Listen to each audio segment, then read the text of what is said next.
Salve, salve família, aqui quem fala é o Lutz do canal Cortes Podcast e no meu primeiro mês monetizado eu já fiz $3.000 só seguindo o que esse cara fala no curso dele. Então se você quer ganhar dinheiro com internet e YouTube sem nem precisar aparecer, confere o primeiro link na descrição. E agora vamos para esse lance da Lava Jato. Eu queria entender porque é uma coisa muito complicada mesmo, assim. Você tem como dar pra gente o contexto de como acontece isso? Por que tem primeira instância, segunda instância? Pra gente é uma linguagem tão difícil. E a pessoa tem que ser condenada só em segunda instância para ser presa, pode ser em primeira. Como que funciona isso? Mudou alguma coisa? Posso fazer um disclaimer antes? Claro, claro. A sua pergunta já facilita muito a minha vida. Tá. Né? Por quê?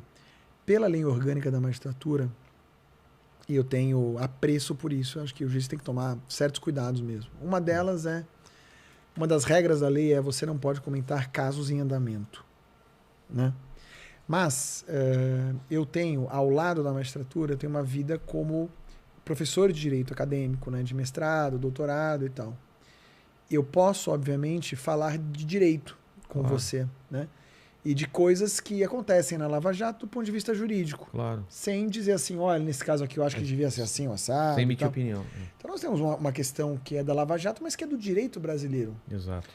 Poxa, que um aluno poderia perguntar para você. Claro. E então agora eu estou falando nessa condição, né? Até para deixar claro para todo mundo, na condição de professor de direito, de quem estuda esse assunto. Tá. Por que no Brasil você não pode ser condenado por um juiz de primeiro grau e essa sentença já ser executada? Ou seja, o sujeito ir preso em razão da condenação. Tá. Nem de primeiro, nem de segundo, né? Nem de segundo também? Porque precisa do trânsito em julgado. Já deve ter ouvido falar essa palavra. Já. O que é? Trânsito em julgado da sentença. O trânsito em julgado se dá quando não tem mais o que fazer. Recurso e... Não tem. Já tentou todos os recursos, já pediu todas as esfirras e só veio isso aqui. Não vai dormir. Trânsito em julgado. Esse é o trânsito em julgado. Entendi.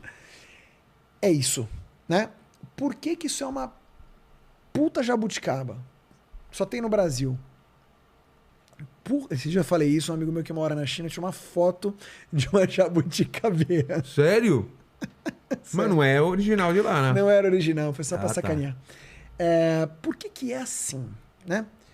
Na nossa Constituição, vigora, como em qualquer Constituição de qualquer país desenvolvido, o princípio da presunção de inocência. Então, até que alguém fale que o Vilela é culpado, ele é inocente. Claro que você pode ser preso antes, porque você pode ser um cara perigoso. Você pode estar sendo acusado de ter matado um cara que comprou uma mini esfirra, mas continuar ameaçando outras pessoas e tal. O irmão dele, por exemplo. O irmão dele, né? O coitado do Lucas, Max, nada a ver com o negócio. Pode acontecer. Você vai ficar preso cautelarmente. É uma prisão provisória, preventiva, no sentido de prevenir a sociedade das maldades do Vilela. Entendi. E tudo bem, acho que todo mundo entende isso. Ou o cara pode viajar, sair do país? Fugir, né? Então ele impede a aplicação da lei penal. Tem nome feio para tudo isso, mas é isso aí que você falou. Isso não tem discussão, é assim em qualquer lugar do mundo, é assim no Brasil também, tanto que tem muita gente que fica presa preventivamente um tempo. Foi muito discutido no caso Lava Jato essas prisões preventivas. Por causa da delação premiada que vinha na sequência. Se era uma espécie de tortura pro cara... Pois é, a gente pode falar disso. Bom, vamos falar. Mas explicando as instâncias, então a Constituição fala, olha, só que a redação da nossa Constituição... Você trabalha, que instância? Isso que eu não entendo. Primeira. Tá. Que é juiz primeira, desembargador segunda, ministro, STJ, Seria STF. terceira. Tá. Então falou juiz, é primeira. É primeira. Pô, isso já ajuda onde a coisa acontece, né, cara? Onde a coisa acontece. É o lugar mesmo. É o lugar. Depois reformam tudo. Depois vem lá em cima e bagunça tudo. Faz parte. Tudo faz parte. O sistema que funciona assim. A Constituição brasileira, ela fala assim, quando ela vai falar da presunção de inocência, ela fala, ninguém pode ser considerado culpado até o trânsito em julgado da sentença.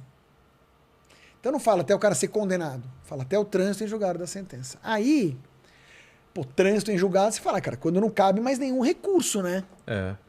Só que isso já mudou de interpretação várias vezes no próprio Supremo. Quem vai dizer o que a Constituição fala, no fim do dia, é o Supremo. É o Supremo. A guardião final da Constituição. Palavra final. É o carimbo final. Indiscutível. Isso é indiscutível. E o Supremo primeiro dizia que trânsito em julgado era quando não couber mais nenhum tipo de recurso, nem pro Supremo. Tá. Então o cara perdeu o recurso pro Supremo prazo, não recorreu, o cara pode simplesmente não recorrer, né? Perdeu o prazo. Ou recorreu, mas o recurso não colou. Não tem mais nenhum recurso, trânsito em julgado. Executa a pena de prisão que estava na sentença. Depois o Supremo mudou de ideia e falou assim, não, quando fala de trânsito em julgado, a Constituição está dizendo assim, ó, trânsito em julgado é quando não cabe mais nenhum recurso ordinário. Quando não cabe mais nenhum recurso nas instâncias da justiça ordinária. O que é isso? Justiça ordinária sou eu, primeiro grau.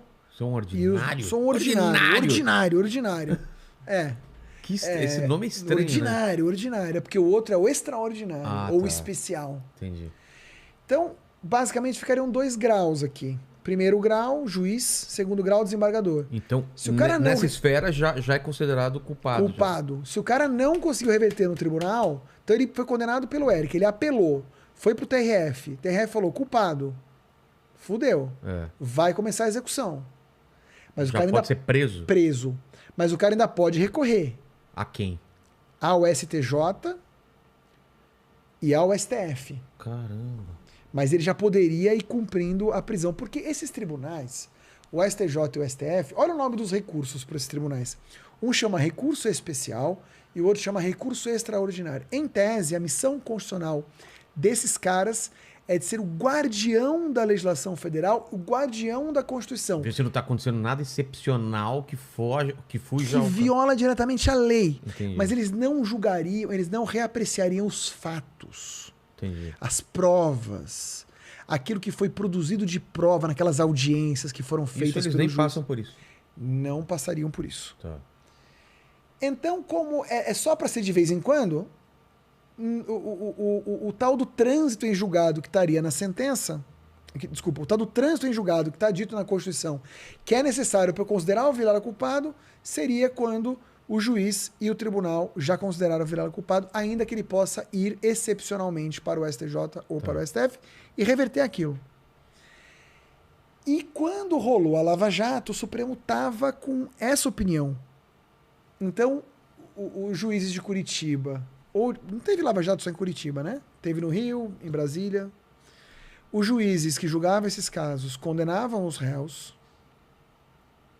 Analisavam as provas, e dava sentença. Certo, errado, não sei, não olhei as provas. Os advogados recorriam, porque tem que recorrer mesmo, e ia para o tribunal. Chegava no tribunal, o tribunal mantinha a decisão do juiz. Falava, não, o juiz está certo. O tribunal é o desembargador? É o desembargador. Tá.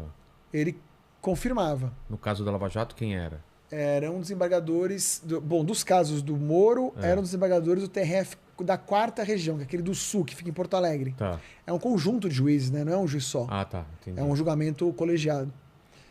Os caras confirmavam alguns, não confirmavam outros. Os que eles confirmavam, então o cara já podia ir pra cadeia. Entendi. Certo? Depois, com a mudança de composição ali do Supremo e tal, o Supremo... Porque esse entendimento sempre foi muito polêmico. Porque, veja, eu levei um tempo para te explicar. O que significa que é complicado mesmo. Quando mudou um pouquinho a composição dos juízes lá do Supremo, um aposentou, o outro entrou e tal. Como estava assim, era por um voto que eles achavam isso. Eles mudaram o entendimento. Então, hoje no Brasil, a não ser que eu acho que você é perigoso e eu tenho que te prender preventivamente para você não cometer outro crime ou fugir, você não terá a sua pena executada, a pena que eu te condenei em primeiro grau. Não, mas isso agora, né? Isso agora, tá. Porque mudou. Mudou quando? Mudou há uns anos. Ah, tá. Uns 2 anos, sei lá. Tá. Você tem que ser condenado em todas as instâncias. Então não pode mais caber nenhum tipo de recurso. Nenhum. Problema. Às vezes, demora muito para passar por todas essas instâncias. Mais anos, né? Às vezes décadas. Décadas? Às vezes décadas. No meio do caminho, às vezes ocorre a tal da prescrição. Que é o que está acontecendo com o Lula agora, se eu não me engano, né? Com o Lula foi diferente. Ah, não, porque aí tem o lance da idade dele. a idade diminui a prescrição pela metade. É mesmo? É. E o Lula teve um outro lance que foi o seguinte: eles entenderam que houve um erro no processo que fez com que o processo fosse nulo. Então eles falaram assim: ó, isso aqui tem que recomeçar do zero. Mas os caras não falaram assim, isso daqui tá eu vou tirar todo. Ele não tá inocente, eu só quero que volte ao estaca inicial. Isso porque fizeram errado. Então o Lula não pode falar que ele foi inocentado. É legal isso, né? Né? Porque porque não houve julgamento de mérito, porque né? é isso que ele tá falando. Mas eu entendo ele falar isso porque lembra a história de que ninguém é presumido. Tá. Todo mundo é presumido Se inocente. voltou a estaca então zero, eu sou inocente. até que prove que eu sou culpado. Entendi. Não tô expressando aqui nenhuma admiração pelo ex-presidente. Você tá sendo. Tô sendo técnico. Técnico, exatamente. Tecnicamente, ele é inocente. Deixa eu entender então, vamos lá. O Lula e o povo lá que estava sendo julgado da Lava Jato, eles estavam em primeira instância, foram condenados, foi para o desembargador e foram condenados. E o Lula foi preso em que ponto disso? Na segunda instância ou já na primeira? Foi preventiva? Foi na segunda instância? E aí ele ficou preso um bom tempo e ele saiu por quê? Porque o Supremo mudou o entendimento. Precisa do trânsito em julgado agora. Que seria em que fase? Quando eles julgassem? Quando eles julgassem. E julgaram e voltou para estaca zero? Anularam tudo. Uhum. E aí agora, um outro Moro da vida, um outro juiz tipo Moro, que vai pegar esse caso e reanalisar, pode chamar ele de novo para depor, vai ter que começar tudo do zero. É mesmo? Zero. Caramba! Outra denúncia, outro tudo. Se não tiver prescrito. E você não sabe, né? Não sei. Pode ser que esteja? É provável. Pela idade? São vários crimes, né? Alguns é provável que sim, outros que não.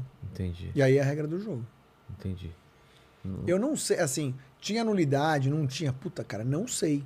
E se soubesse também não falaria aqui que não posso. Claro, claro. Mas o que é ter nulidade? É entender que teve algum erro de procedimento. De repente o juiz que julgou não podia ter julgado. Entendi. Era pra ser outro juiz. Ou tem aquelas coisas também de você ver em filme que a prova foi colhida de uma maneira errada, então tem... Tem pra caralho. Sabe aquelas coisas de O.J. Simpson? Tem pra caralho. Pra caralho isso aí. Muito comum. Mas isso não é o superior que vê isso. É no decorrer. Ou pode ser ele também. Não deveria ser, na minha opinião, mas na prática eles vêm porque entendem que é garantia do réu. Entendi. E a proteção à Constituição, então eu vou olhar. Entendi. E em relação a... Mas foi mais questão de quem pode julgar e quem não pode julgar.